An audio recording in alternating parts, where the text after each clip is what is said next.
Now, this report goes on to talk about the PlayStation's desire to compete with the Nintendo Switch. It seems like they finally realised what made the Nintendo Switch so successful, and they are piling in on that. They want a bit of the handheld marketplace. Of course, we also saw the Steam Deck, and that's great kind of cult success, and the other PC handhelds that have now entered the market. And PlayStation want a bit of it.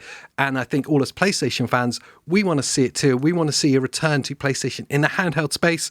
So this is really exciting. What's interesting in this report as well is that they talk about the PlayStation Portal and the fact that originally it was intended to be a standalone console, something you could play games on locally. And at some point nearing the end of its development cycle, they decided to strip that back and just go for what we now have as this kind of grotty compromise, which is that streaming device. Although you can now stream games that you don't own on it via cloud streaming rather than games off your console.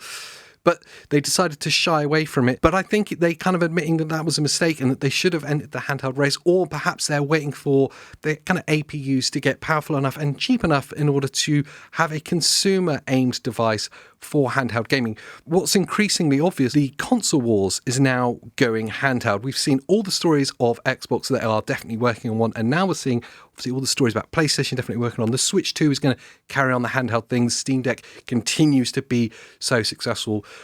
Whether this is going to be a success or not obviously kind of depends on what titles are going to be available to play on it locally and its price point. And even then, would that be enough to sway you away from either the Switch 2 if you're a Nintendo fan, or even the Steam Deck if you're moved on into the Steam Deck territory?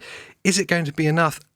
I guess the problem to sway people from Steam Deck is the fact that that's an open system. It's open to pretty much all PC games, whereas PlayStation's going to be very much that closed ecosystem as they follow that kind of Apple route in their business. Nonetheless, it's really exciting to see that the PlayStation PP is coming.